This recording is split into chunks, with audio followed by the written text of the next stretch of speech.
전형적으로 예종이랑 예대 방영과로 합격했었습니다. 좀 실전에 대한 팁이긴 한데 예종과 예대 방향이 가장 큰 차이가 뭔 것 같아? 이게 너무 현실적인 이야기일 수 있는데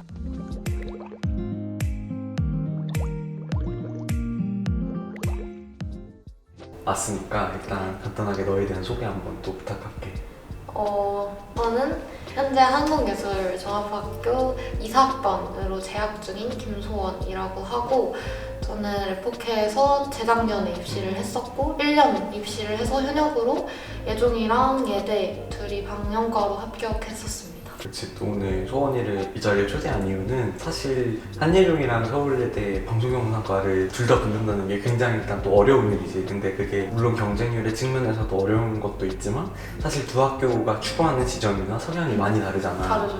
그래서 좀 그런 비결 같은 것들도 얘기해주면 좋을 것 같고 너가 또 직접 서울예대랑 한예종 방송영상과 입시들을 하면서 좀 느꼈던 것들을 공유해주면 좋을 것 같아.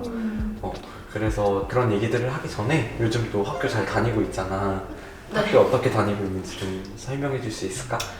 일단 사실 아직 1년밖에 안 다녀서 제가 학교의 모든 걸 다 알진 못하지만 예종에 들어와서 제일 좋은 건 교수님들도 그렇고 동기들도 마찬가지고 선배들도 그렇고 저를 뭔가 그냥 한 명의 창작자로서 존중해준다는 느낌이 모든 공간에서 그 느낌을 받을 수 있어서 수업 받을 때는 물론이고 동기들이랑 얘기할 때 뭐 과방에서 얘기할 때도 그렇고 뭐 편집할 때도 그렇고 뭔가 그냥 나누는 대화들 하나하나가 되게 소중하게 다가오는 것 같아서 그게 사실 뭐 학교의 특성이라기보다 학교 분위기인 것 같아요. 그래서 그게 가장 좋은 것 같고 사실 예종이 가장 큰 특징이라고 하면 진짜 다양한 사람들이 있다는 건데 뭐 물론 모든 학교에나 다 다양한 사람들이 있겠지만 예종은 특히나 개성이 뚜렷한 사람들이 진짜 많아요. 색깔이 뚜렷한 사람들이 많고 진짜 다양한 학과가 있잖아요. 뭐 전통예술원도 있고 음악원도 있고 뭐 영상원도 있고 연극원도 있고 미술원도 있고 되게 다양한 학과들이 있는데 그 각 원별로 사람들의 어떤 특성이 되게 다르고 각자 색깔이 엄청 뚜렷하다 보니까 약간 사람들을 만나는 재미가 되게 큰 것 같아요. 근데 되게 공통적인 건 어떤 사람들을 만나도 그냥 서로를 되게 존중하는 분위기가 깔려 있어서 이거는 학교의 분위기가 아닌가 하는 생각이 들고 교양 같은 데서 사람들을 만나도 그냥 학과 사람들 만나는 것처럼 분위기가 되게 비슷해요. 예종 사람들의 분위기가. 그래서 그 뭔가 흔히 말하는 그 학교의 분위기라고 하는 게 저도 딱 똑같이 예종의 분위기가 너무 좋아서 그냥 학교에 가면 되게 마음이 편안해지는 것 같아요. 서로의 예술관을 존중해준다는 게 너무 좋은 점인 것 같네. 너 얘기 들어보니까. 나도 재입학하고 싶다 진짜. 그거는 근데 이제 그건 있어요. 좀 되게 각자의 색깔이 뚜렷하다 보니까 그 존중을 당연히 해줘야 하는 부분으로서 자리를 잡게 된 분위기인 것 같은 느낌? 왜냐면 학교 교수님들도 수업하실 때 약간 본인의 어떤 생각을 내놓으시는 것보다는 모든 형태의 수업들이 대부분 질문으로 끝나는 경우가 많아서 교수님들은 계속해서 저희한테 질문을 해주시는 역할이고 저희도 그거에 해답을 내리기보다는 똑같이 질문으로 이제 받아친다고 표현해야 될까요? 그런 분위기가 계속 있다 보니까 학교 분위기가 자연스럽게 그렇게 된 것 같고 방영과가 사실 특히 더 그런 것 같긴 해요. 되게 그런 소통의 자유로움 같은 것들이 또 예술대학의 특징이지 않을까 싶어.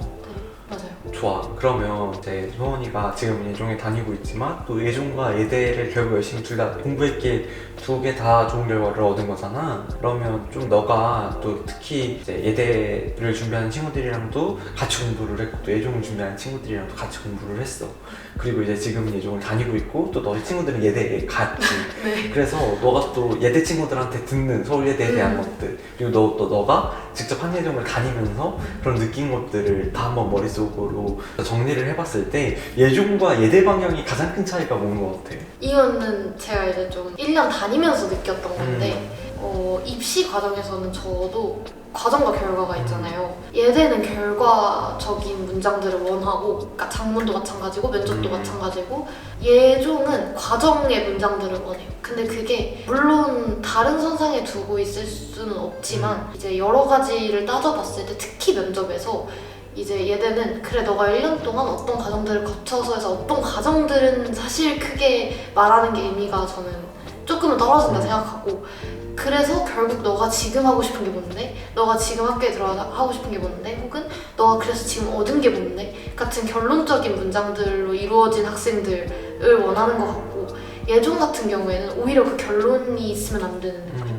예종 같은 경우에는 그래서 1년 동안 이런 것들을 해서 지금은 이렇다 정도지, 그래서 내가 뭐 확실하게 결론을 내놓을 수 있다는 태도는 오히려 지향하는 느낌인 것 같아요. 그래서 그게 그 두 학교의 가장 상반된 지점인 것 같고, 그렇기 때문에 사실 예동 예대를 저처럼 둘 다 희망하는 친구들이 있다면 제일 해주고 싶은 말은 진짜 둘 다 해야 된다는 것 같아요. 그러게 소원이 또 그 첫 수업 때 자기소개했던 거 기억나네. 기억나죠? 그 초록색이었나? 그쵸. 참, 네. 그치. 첫 수업 시간 때 소원이가 저는 초록색 같은 사람입니다 라고 해갖고 이제 그 문장을 고치기 위해서 같이 애썼던 기억이 1년 동안 그쵸. 그치 기억이 나네. 그래 그러니까 결국은 근데 뭐 사실 예종이든 예대든 결국 자기 자신에 대한 정확한 이해와 그리고 그 과정들을 결국 면접이든 글이든 뭐 논술이든 어디든 그런 것들을 풀어내는 게 맞아요. 결국 중요한 입시 과정이지 않을까 싶어. 그리고 너무 친구들이 단어 선택을 할 때 저처럼 제가 그랬기 때문에 너무 거창한 단어들을 써요. 초록색 같은 거 있어 보이려고. 사실 그 입시생의 가장 큰 뭔가 욕심이잖아요. 당연히 있어 보이는 그치. 사람 뭔가 있어야 뽑히니까 자꾸 거대한 단어들을 쓰려고 하는데, 특히 예종 준비하는 친구들한테서 가장 많이 보이는 안타까운 점은 너무 사회적인 것들만 고민한다는 거. 근데 생각보다 예종 교수님들은 개인적인 이야기에 관심이 많으시지 사회적인 이야기를 관심도 없는데 막 그렇게 거창하게 이야기하면 오히려 반감을 느끼시지 거기에 흥미를 느끼시진 않는단 말이에요. 그치, 저희도 마찬가지고. 그치. 그래서 좀 더 훨씬 자기 언어로 고민해도 되는데 있어 보이고 싶은 욕심이겠죠? 맞아 이제 얕은 어떤 자기의 맞아, 맞아, 관점으로 사회를 이렇게 통찰해서 막 얘기하려고 맞아요. 하는데 사실 우리보다도 인생을 거의 두세 배 이상 산 교수님들의 그럼요. 입장에서 보는 사회랑 맞아요. 우리가 보는 사회랑은 일단 그 깊이도 너무 다르고 맞아요. 또 아까 소원이가 개인적인 것들을 좀 이렇게 둘러보는 게 더 필요하다 이런 얘기를 해줬잖아. 근데 또 사실은 그런 개인적인 것들이 또 사회적인 것이기도 해. 그쵸. 어떻게 보면은 그런 개인들이 모여서 또 다른 거대한 사회가 되는 그쵸, 거니까. 그쵸. 근데 학생들이 그런 것들을 많이 몰라. 그래서 자기 자신을 막 숨기려고 하고 맞아요. 자기가 본 것들이 결국엔 그게 어떤 그쵸. 사회의 또 하나의 단면이 되기도 하는데 맞아요. 그런 것들보단 잠깐 자꾸 보편적으로 사회에서 보여지는 것들 맞아요. 좀 그렇게 포커스가 되어 있는 것들에 대한 이야기들만 자꾸 풀어내려고 하니까 그런 지점들에서 나도 늘 아쉬움을 느끼는 것 같아. 그러면 이제 뭐 예대와 예종의 차이점을 충분히 잘 얘기해 준 것 같으니까 일단 예종 입시와 예대 입시 방법도 좀 설명을 해줬으면 좋겠어. 그 전형 같은 경우에는 어쨌든 가장 큰 차이가 똑같은 면접을 보는데 그 시간의 차이가 저는 되게 크다고 생각하거든요. 예대는 그 결과로 이루어진 학생들이 원하는 가장 큰 이유는 5분밖에 시간이 없기 때문에, 거기에 대본문석 1분 빼면 사실 4분 안에 1년을 보여줘야 되는 그치. 면접인 거고, 예종 같은 경우에는 과정에 관심이 갈 수밖에 없는 게 15분에서 20분 정도의 대화로 이루어진 면접이다 보니까 얘가 결과만 얘기하는 순간 얘는 1년 동안 이거밖에 생각 안 했나? 처럼 보이게 돼서 자연스럽게 거기에서 차이가 생기는 것 같고, 그러다 보니까 자기 이야기를 4분 안에 풀어내는 방식이랑 15분 안에 풀어내는 방식이랑 둘 다 연습이 필요한 것 같아요. 두 학교를 만약에 동시에 희망을 한다면. 근데 생각보다 그게 진짜 힘들거든요. 왜냐면은 내가 하고 싶은 얘기는 너무 많은데 예종 면접식으로만 준비를 하다 보면 예대 면접, 모의 면접 보러 들어가서 한 2질문 했는데 끝나 있고 또 예대식으로만 너무 생각하다가 이제 예종 모의 면접을 보러 들어가면은 거기까지밖에 생각 안 했어? 같은 뉘앙스로 면접이 흘러가니까 저도 그거에서 중심을 잡기가 되게 힘들었던 것 같아요. 근데 제가 그때 좀 많이 고수했던 방법은, 물론 이거는 그러니까 사람마다 다르겠지만 저는 면접지를 쓰지 않는 방식을 택했고 그 대신에 뭘 했냐라고 하면은 저는 대신에 글을 진짜 많이 썼어요. 그게 단순히 그 장문 같은 입시 글 말고 이 뭐라 그래야 되지? 예를 들어서 제가 지금 기억에 남는 거는 입시 때 가다가 가로등은 왜 6시에 켜지지? 라고 생각이 들면 그냥 그 순간 들었던 생각을 가지고 어떤 형태든지 그냥 글을 짧게 하나를 쓰는 거예요. 그러면 그 글 쓰는 연습이 면접이랑 도움이 되는 부분은 내 생각을 짧게 정리해서 이야기를 할 수 있다는 거. 진짜 방대한 생각인데 한 문단으로 어쨌든 글은 서분결이 있어야 되잖아요. 정리를 텍스트로 하는 연습을 먼저 하면 말을 할 때도 정리가 돼서 나오게 되는 것 같아요. 그래서 저는 뭐 아이러니하다면 아이러니하지만 면접 준비를 하기 위해서는 진짜 글부터 다듬어야 하는 것 같고 글을 잘 쓰는 친구 치고 말을 두섭게 하는 친구를 보지 못했어요. 맞지. 제가 생각했을 때. 그래서 저는 글 많이 쓰라고 제일 얘기를 해주고 싶었어요. 그리고 어쨌든 글을 쓰면 내가 머릿속에서 맴돌던 것들을 확실하게 정리할 수 있는 또 기회가 되기도 하잖아. 맞아. 모든 것의 시작은 나도 글이라고 생각해. 그래. 좋은 얘기를 또 해줬네.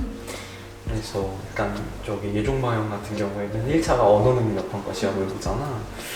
너는 좀 어떤 식으로 글을 쓰고 나왔던 것 같아? 1차요?